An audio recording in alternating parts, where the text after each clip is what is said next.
Menurut kelompok kami, intisari dari wacana nilai ekonomi sama dengan interpretasi nilai pendidikan Indonesia ini adalah ekonomi hadir untuk membantu pemerintah untuk menemukan solusi di dalam dunia pendidikan terkait dengan pembuatan fasilitas pendidikan, memberikan upah jasa kepada tenaga pendidikan, serta membangun gedung-gedung yang digunakan untuk memproses pendidikan. Ekonomi pendidikan sangat membantu negara dalam menghasilkan sumber daya manusia yang bermutu agar bisa membangun bangsa dan negara ini lebih baik daripada sebelumnya. Maka dari itu, ekonomi pendidikan hadir untuk memberitahu kepada pemerintah agar bisa menginvestasi sumber daya manusia yang bermutu dan berkualitas dengan menggunakan dana dari APBN. Dari sinilah suatu masyarakat, bangsa dan negara yang cerdas, sejahtera, maju dan memiliki peradaban hadir untuk membangun negara dan bangsa yang akan lebih baik daripada sebelumnya.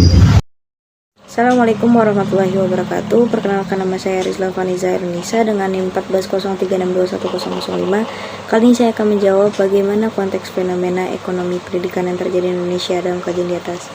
Yaitu fenomena ekonomi pendidikan di Indonesia belum sepenuhnya berjalan optimal dan stabil. Kenapa? Karena masih banyak masyarakat Indonesia yang kurang mampu dan meminta bantuan pemerintah dalam membiayai anaknya untuk bersekolah. Lalu ranking pendidikan Indonesia juga rendah dibandingkan dengan Malaysia dan Singapura. Lalu bagaimana peran pendidikan dalam mewujudkan bangsa yang cerdas, maju, sejahtera, dan peradaban yang tinggi? Yaitu dengan cara yang pertama, meningkatkan kapasitas satuan pendidikan sebagai penyelenggara pendidikan dalam memperluas layanan dan meningkatkan modernisasi penyelenggara proses pembelajaran, serta mendorong penguatan layanan sehingga pendidikan dapat dirasakan oleh seluruh lapisan masyarakat. Yang kedua ialah mewujudkan manusia Indonesia yang mandiri, maju, adil, dan makmur serta sejahtera melalui percepatan pembangunan di segala bidang dengan struktur perekonomian yang kokoh yang berlandaskan keunggulan kompetitif. Yang ketiga, meningkatkan taraf pendidikan rakyat Indonesia yang mampu menciptakan SDM atau sumber daya manusia yang unggul dan berdaya saing internasional. Assalamualaikum warahmatullahi wabarakatuh. Saya Karina Azara akan membahas tentang ekonomi pendidikan. Ekonomi pendidikan didefinisikan sebagai suatu studi tentang bagaimana manusia baik secara kelompok masyarakatnya membuat keputusan dalam pendayagunaan sumber daya yang terbatas agar dapat menghasilkan berbagai bentuk pendidikan dan latihan, pengembangan ilmu pengetahuan dan keterampilan, pendapatan sikap dan nilai-nilai khususnya melalui pendidikan formal, serta bagaimana mendiskusikan secara merata dan adil di antaranya sebagai berbagai kelompok masyarakat. Pendidikan memproses manusia hingga menjadi manusia produktif yang memiliki kemampuan membangun. Pembangunan itu sendiri dilakukan oleh manusia yang dibangun oleh pendidikan. Modal yang ditanam untuk pendidikan berperan sebagai modal yang ditanam untuk memproduksi barang dan dalam industri yang menguntungkan. Bedanya produk diharapkan menjadi output pendidikan bukan berupa komoditi, tetapi berupa manusia yang terampil dan berkemauan membangun. Karena itulah konsep investasi pendidikan disebut investment in human capital atau investasi sumber daya manusia. Usaha mengangkat masyarakat miskin menjadi sejahtera menurut teori human capital tidak bergantung pada uang, lahan, teknologi, ataupun kelengkapan industri, melainkan kepada pengetahuan yang dimiliki sebagai modal utama. Ketersediaan dana pendidikan sejak zaman dahulu sampai sekarang masih menjadi masalah, baik biaya rutin maupun dalam usaha meningkatkan kualitasnya. Di negara berkembang, termasuk Indonesia, sumber dana untuk membiayai pendidikan berasal dari APBN atau APBD, besarnya tergantung pada kemampuan negara dan komitmennya terhadap pendidikan. Peran ekonomi secara mikro dapat membuktikan bahwa orang memandang kehidupan seseorang dapat meningkat atau menurun karena terkait erat dengan perekonomian. Pada umumnya, peningkatan perekonomian keluarga mempengaruhi perencanaan pendidikan yang dibuat orang tua tentang arah pendidikan anaknya. Pendekatan mikro menganalisis biaya pendidikan berdasarkan pengeluaran total cost dan jumlah biaya satuan menurut jenis dan tingkat pendidikan. Biaya total merupakan gabungan biaya-biaya per komponen input pendidikan di tiap sekolah. Di sini saya akan memaparkan jawaban hasil kami dari yang pertanyaan nomor 5. Dalam pendekatan makroekonomi ini, tindakan pendidikan menilai pendidikan untuk mengelola masyarakat agar bisa berpotensi meningkatkan angka sumber daya manusia. Sedangkan tingkat pendidikan ekonomi menilai pendidikan sebagai pemborosan terhadap dana negara karena dianggap tidak menguntungkan dalam perspektif ekonomi. Terus pertanyaan kedua, faktor utama yang menentukan perhitungan biaya satuan dalam sistem pendidikan yang diselenggarakan suatu negara ini adalah kebijakan suatu negara dalam pengalokasian anggaran pendidikan.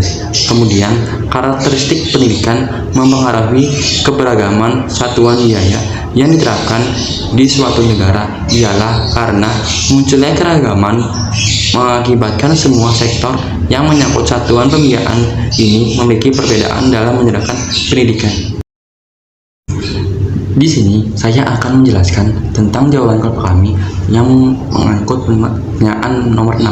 Fungsi ekonomi dalam pelaksanaan pendidikan untuk menunjang kelancaran proses pendidikan bukan hanya sebagai modal yang dikembangkan dan juga untuk mendapatkan keuntungan yang berlimpah serta membantu anak-anak mampu mengembangkan kognisi, afeksi, dan psikomotor akibat dari dibuatkannya fasilitas pendidikan. Kemudian, lembaga pendidikan memperoleh sumber pendanaan pendidikan biasanya dari pemerintah, kerjasama dengan instansi lain, membentuk pajak pendidikan, serta dengan membuka usaha-usaha lainnya agar untuk mengumpulkan dana-dananya. Jenis pengeluaran utama yang dapat direncanakan untuk mendukung pelaksanaan pendidikan adalah yang pertama, dana pembangunan yang digunakan untuk membangun fasilitas-fasilitas pendidikan. Kemudian, dana usaha lembaga yang digunakan untuk hal-hal rutin seperti membayarkan dana yang belum diterbayarkan, serta dana rutin untuk membiayai gaji terhadap tenaga pendidikan. Assalamualaikum warahmatullahi wabarakatuh. Perkenalkan, nama saya Zini Dwi Septiana Rohma. Saya akan menjawab pertanyaan dari nomor 7 dan juga nomor 9. Bagaimana fungsi produksi ekonomi dalam pelaksanaan pendidikan yang baik? Terus juga ada bagaimana peran marketing dalam dunia pendidikan. Fungsi produksi dalam pendidikan adalah hubungan antara output dan input yang terdiri dari 3 bagian, yaitu fungsi produksi administrator. Yang dipandang input adalah segala sesuatu yang menjadi wahana dan proses dalam pendidikan. Input pendidikan meliputi pertama prasarana dan sarana belajar, termasuk ruang kelas dapat diuangkan, artinya bahwa perhitungan luas dan kualitas bangunan. Yang kedua ada perlengkapan belajar di sekolah seperti media, alat peraga juga dihitung harganya.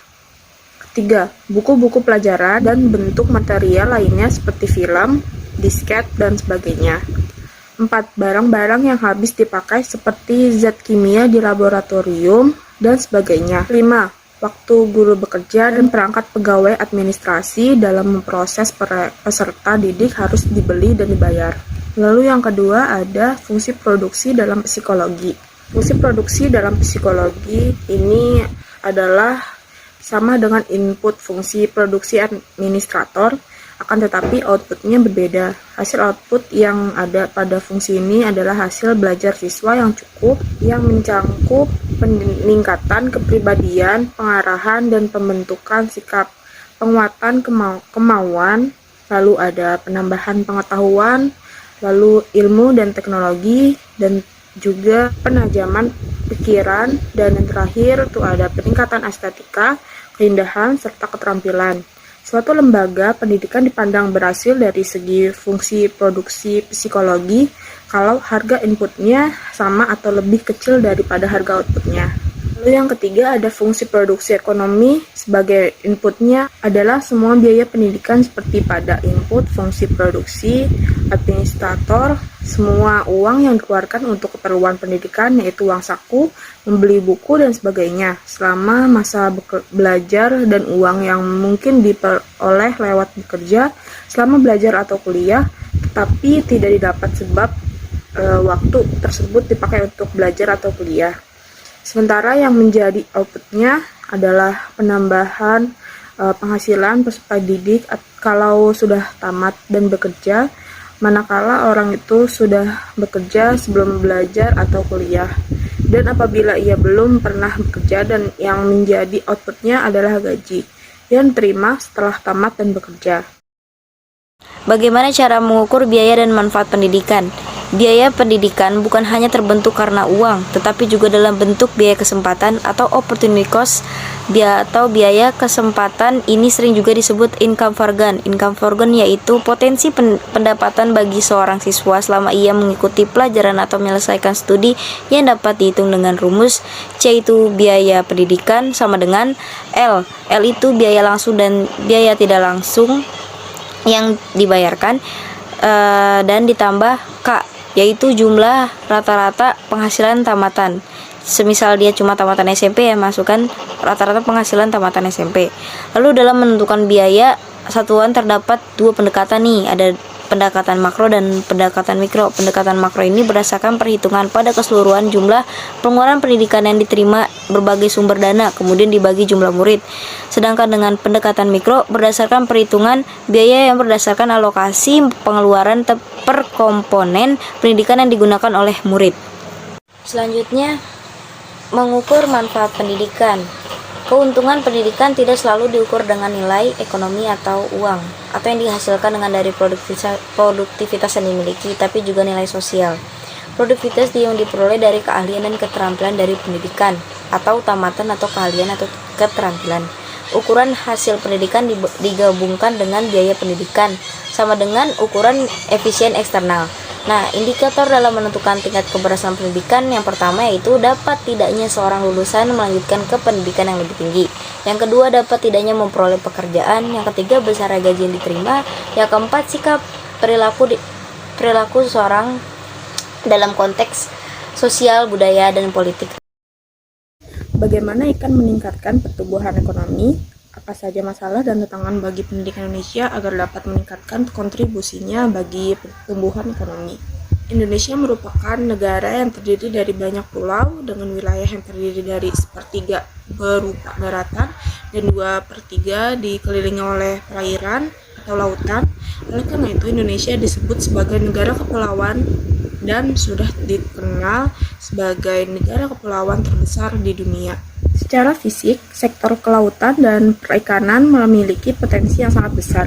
Berbagai macam kekayaan laut Indonesia dapat dikelola oleh masyarakat. Namun hal paling utama dapat dimanfaatkan sebesar-besarnya adalah sektor perikanan. Dengan wilayah dan hasil laut yang besar, tentu sektor perikanan menjadi perhatian penting karena sektor tersebut mampu untuk menunjang kemajuan perekonomian bangsa. Masalah dan tantangan yang dihadapi di bidang pendidikan di Indonesia antara lain, yang pertama, tingkat pendidikan masyarakat relatif rendah. Yang kedua, ada dinamika perubahan struktur penduduk belum sepenuhnya terakomodasi dalam pembangunan pendidikan. Lalu yang ketiga, ada kesenjangan tingkat pendidikan. Yang keempat, ada fasilitas pelayanan pendidikan yang belum memadai dan merata. Lalu yang ketujuh, ada kualitas pendidikan relatif rendah dan belum mampu memenuhi kompetensi peserta didik. 7, ada pendidikan tinggi masih menghadapi kendala dalam mengembangkan dan menciptakan iptek. Lalu yang ke-8, ada manajemen pendidikan belum berjalan secara efektif dan efisien. Lalu yang ke-9, ada anggaran pembangunan pendidikan belum terjadi secara memadai. Permasalahan ini merupakan permasalahan yang banyak dihadapi oleh negara berkembang termasuk Indonesia. Peranan pendidikan bila dikaji secara ekonomi, maka akan memberikan kontribusi terhadap peranan pemerintah dan masyarakat terhadap dampak yang akan dialami negara Indonesia dalam jangka panjang ke depan dengan kebijakan pembangunan pendidikan sebagai dasar pembangunan negara.